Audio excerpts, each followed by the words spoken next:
आम सूचना। वीडियो की शुरुआती 2 से 3 मिनट काफी तीखे हैं, जिन्हें सुनने के बाद काफी सारे लोगों को मिर्ची लग सकती है।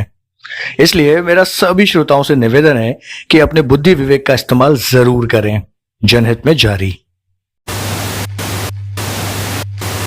नमस्कार दोस्तों, आई एम श्योर कि कभी ना कभी आपने लाइफ के किसी ना किसी मोड़ पे किसी ना किसी की मदद जरूर की होगी। फिर चाहे वो मदद आपने पैसों से की हो या उसको अपनी गाड़ी दे करके की हो या फिर किसी भी प्रकार से की हो, लेकिन आपने बिना किसी लालच के किसी ना किसी इंसान की मदद अपनी पूरी जिंदगी में जरूर की होगी। अच्छा, इमेजिन करो कि जब आपको उस इंसान की जरूरत हो, जब आपको कोई मजबूरी हो और आपने उस इंसान से हेल्प मांगी हो और उसने आपको मना किया हो, तो आपको कैसा फील हुआ होगा। मुझे ऐसा लगता है कि आपने उसके ऊपर की हुई मदद को बहुत अच्छी तरीके से कम 10 बार गिनवाया होगा। जैसे कि तू भूल गया कि कैसे उस वक्त तू अकेला था, किसी ने तेरी मदद नहीं करी, सिर्फ मैं अकेला था जिसने तेरी मदद करी, और आज जब मुझे तेरी जरूरत है तो तू मुझे पीठ दिखा के जा रहा है। इतना बड़ा एहसान फरामोश और धोखेबाज है तू। ऐसे ही कुछ कहा होगा ना आपने। दोस्तों, ये बात तो रही मेरी और आपकी कि कैसे जब एक छोटी सी मदद करने के बाद जब आपने उस इंसान से मदद मांगी और उसने आपको मदद नहीं करी तो आपको इतना गुस्सा आ गया।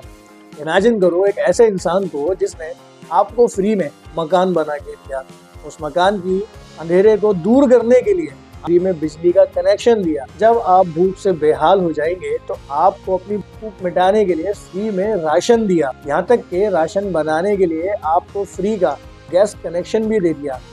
फ्री के मिले हुए इस राशन को जब ज्यादा खाओगे तो सुबह जब तुम्हें मोशन जाना पड़ेगा, टॉयलेट जाना पड़ेगा, तो तुम्हें फ्री में सैकड़ों शौचालय बना करके दिए। ओवर ईटिंग की वजह से जब तुम बीमार हो जाओगे तो तुम्हें 5 लाख रुपए का फ्री इलाज भी दिया। और ऐसा इंसान को तुमने क्या दिया?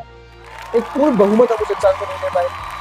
यार, मतलब इतनी बड़ी धोखेबाजी, इतनी बड़ी एहसान फरामोशी कि तुमने ले तो सब कुछ लिया, लेकिन जब हमें उसका एहसान चुकाना या उन्हें थैंक यू बोलने की नौबत आई तो हमने पीठ दिखा दी। एक बार जरूर सोचना इस बारे में कि जो मैं बोल रहा हूँ वो सही है या गलत। दोस्तों, वीडियो पर आखिरी तक बने रहना क्योंकि बीच में काफी अमेजिंग फैक्ट्स बताने वाला हूँ। चैनल पर नए हो तो चैनल को सब्सक्राइब जरूर करना। तो दोस्तों, फाइनली धक्का प्लेट ही सही, लेकिन एनडीए अपनी सरकार बनाने में कामयाब रही। एनडीए के सभी सदस्यों ने अपने दल के अध्यक्ष के रूप में श्री नरेंद्र मोदी जी को चुना और इस तरह नरेंद्र मोदी जी बन गए भारत के 14वें यानी 14th प्राइम मिनिस्टर, वो भी तीसरी बार लगातार। दोस्तों, ये बात तो हम सभी बहुत अच्छे से जानते हैं कि लाइफ में कोई भी कंपटीशन हो या कोई भी इलेक्शन हो, हर जगह कोई ना कोई कॉम्पिटिटर जरूर होता है। इलेक्शन में जो कॉम्पिटिटर्स होते हैं उनको कैंडिडेट कहा जाता है, यानी कि उम्मीदवार।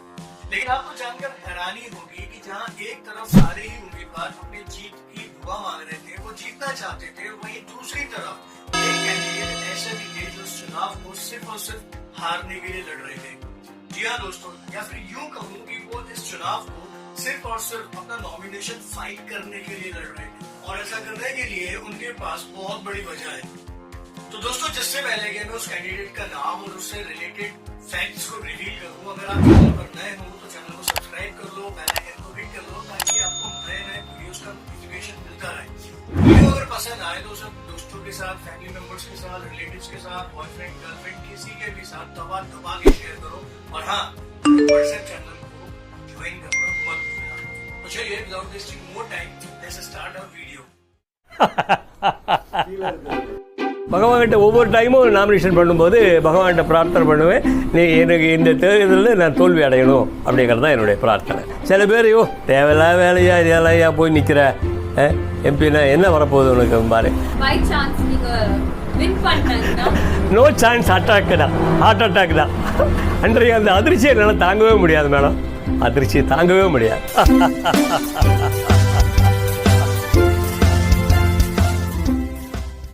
दोस्तों, 7 फेज तो 6 हफ्ते में कंप्लीट हुए थे भारत के 18वें लोकसभा चुनाव, जो कि 19 अप्रैल को शुरू हुए थे और 1 जून को समाप्त हुए थे। उसके 3 दिन बाद यानी कि 4 जून को इन चुनावों का परिणाम सामने आया और फाइनली एनडीए ने धक्का प्लेट ही सही, लेकिन अपने 293 एमपीज के साथ मिलकर नरेंद्र मोदी को एक बार फिर से प्रधानमंत्री बनाया इस भारत देश का। दोस्तों, चुनाव पंचायत का हो या फिर लोकसभा का, हर प्रत्याशी जीतने के लिए मैदान में उतरता है। लेकिन एक शख्स ऐसे भी हैं जिनका नाम है डॉक्टर के पद्मराजन। ये एक ऐसे शख्स हैं जो चुनाव जीतने के लिए नहीं बल्कि चुनाव हारने के लिए नॉमिनेशन फाइल करते हैं। The Indian book of records और लिम्का बुक ऑफ रिकॉर्ड्स में भारत के सबसे सफल कैंडिडेट के रूप नाम दर्ज है। साथ ही साथ the Guinness book of world records में भी ये सबसे ज्यादा बार चुनाव लड़ने वाले व्यक्ति के रूप में अपना नाम दर्ज करा चुके हैं। डॉक्टर के पद्मराजन तमिलनाडु के सेलम डिस्ट्रिक्ट के मैटूर शहर से हैं। 65 वर्षीय डॉक्टर के पद्मराजन वैसे तो एक टायर रिपेयर शॉप चलाते हैं, लेकिन अगर आप इनकी एजुकेशनल क्वालिफिकेशन पूछेंगे तो ये क्वालिफिकेशन से डॉक्टर है। साथ ही साथ ये लोकल न्यूज़पेपर में एडिटर भी है। दोस्तों, आपको जानकर हैरानी होगी कि डॉक्टर के पद्मराजन अब तक 239 चुनाव लड़ चुके हैं, ranging from local to Lok Sabha process में। लेकिन अफसोस कि वे सारे ही चुनाव हार गए थे। एक मामूली टायर रिपेयर शॉप के ऑनर डॉक्टर के पद्मराजन जी ने 1988 में अपना सबसे पहला चुनाव अपने ही होम टाउन मैटूर से लड़ा था। दोस्तों, डॉक्टर के पद्मराजन जी बताते हैं कि जब सबसे पहली बार उन्होंने चुनाव लड़ा तो लोग उनको चुनाव लड़ते हुए देख हंसते थे, उनके इस डिसीजन का मजाक उड़ाते थे, क्योंकि शुरुआती दिनों में भारत में कुछ इस तरीके का मामला था कि वहाँ पर सिर्फ पैसे वाले लोग या बाहुबली लोग ही चुनाव लड़ते थे। एक नॉर्मल आदमी चुनाव लड़ना तो दूर, उसके बारे में सोचता तक नहीं था। இந்த ஜனநாயக நாட்டில் யார் வேணாலும் தேர்தலில் போட்டிட்டு வெற்றி பெறலாம், ஆனால் அதுக்கு தடை கிடையாது। और बस फिर क्या था, ये बात डॉक्टर के पद्मराजन जी को इस कदर चुभी कि उन्होंने तभी से चुनाव लड़ने का डिसीजन लिया और आज तक वो 239 चुनाव लड़ चुके हैं।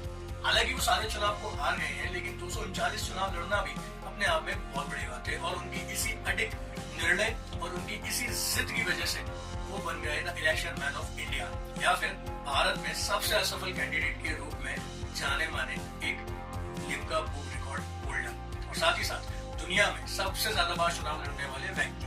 कंधे पे चमकीला शॉल लपेटे और अट्रैक्टिव वॉलरस पूंछ के साथ डॉक्टर के पद्मराजन जी कहते हैं कि हर चुनाव में हर कैंडिडेट जीत चाहता है, लेकिन मेरे लिए तो चुनाव में भाग लेना ही सबसे बड़ी चीज है। और जैसे ही मेरी हार चुनाव में निश्चित हो जाती है, उसी वक्त बहुत ज्यादा खुश होता हूं। दोस्तों, इस बार भी डॉक्टर के पद्मराजन जी ने अपना 239वां चुनाव तमिलनाडु के धर्मपुरी और केरला की त्रिशूर सीट से लड़ा था, लेकिन हमेशा की तरह वो इस बार भी हार गए। दोस्तों, पद्मराजन जी कहते हैं कि मुझे परवाह नहीं है अपनी जीत या हार की, क्योंकि जीत तो कौन है, सामने वाला कैंडिडेट कौन है, क्या है, कितना बाहुबली है, मुझे किसी बात से कोई फर्क नहीं पड़ता। तभी तो डॉक्टर के पद्मराजन जी लगातार अपनी हार का सिलसिला जारी रखे हुए हैं और अपनी हार पर ही फोकस करते हैं। कहानी अभी बाकी है मेरे दोस्त, क्योंकि के पद्मराजन जी ने पिछले 36 सालों में 1 करोड़ से भी ज्यादा पैसे खर्च किए हैं इन चुनावों के ऊपर। एक निर्दलीय के रूप में श्री के पद्मराजन जी ने अब तक 6 presidential elections, 6 vice presidential elections, 32 Lok Sabha elections, 50 Rajya Sabha elections और 73 असेंबली इलेक्शंस लड़े हैं, और हमेशा की तरह वो इन सारे ही इलेक्शंस में सिर्फ हारे हैं। दोस्तों, अपने पिछले 36 सालों के चुनावी करियर में डॉक्टर के पद्मराजन जी काफी हाई प्रोफाइल कैंडिडेट्स के अपोजिट चुनाव लड़ चुके हैं, जैसे कि Atal Bihari Vajpayee ji, PV Narasimha Rao ji, Jayalalithaa ji, AK. Antony, Karunanidhi, Yeddyurappa, Venkatarappa, SM. Krishna, Velar Ravi, Jagadish Shettar, KR. Narayanan, Abdul Kalam साहब, प्रतिभा पाटिल, प्रणब मुखर्जी, द्रौपदी मुर्मू और जगदीश धनखड़ जैसे दिग्गजों के खिलाफ इन्होंने चुनाव लड़ा है, और अफसोस हमेशा की तरह ये सारे ही चुनाव सिर्फ हारे हैं। लेकिन दोस्तों, ऐसा नहीं है कि श्री के पद्मराजन जी को हर चुनाव में हार में सिर्फ 0 वोट मिले या 1, 2 या 10 वोट मिले। श्री पद्मराजन जी का सबसे सर्वश्रेष्ठ प्रदर्शन था 2011 में, जब उन्होंने असेंबली चुनाव लड़ा था, वो भी अपने होम टाउन मैटूर से, और इस चुनाव में उन्हें हासिल हुए थे 6,273 वोट। हालांकि के पद्मराजन जी से पूछने पर उन्होंने ये कहा कि मुझे तो एक भी वोट की उम्मीद नहीं थी। दोस्तों, के पद्मराजन जी कहते हैं कि कोई भी चुनाव उनके लिए सिर्फ पार्टिसिपेशन के बारे में है।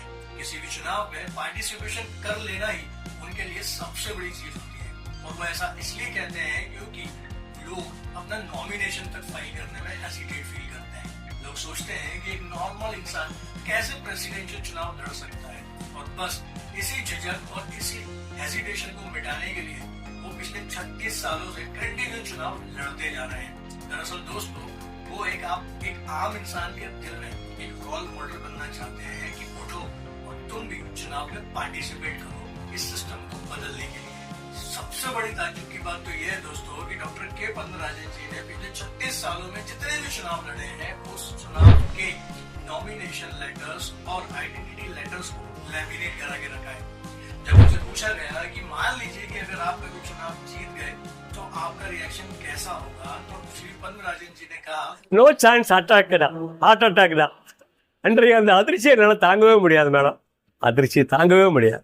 ऐसे ही अमेजिंग और इंटरेस्टिंग फैक्ट्स जानने के लिए मेरे चैनल को सब्सक्राइब करें, बेल आइकन को हिट करें। वीडियो पसंद आया हो तो लाइक करें, दोस्तों के साथ शेयर करें। Thank you.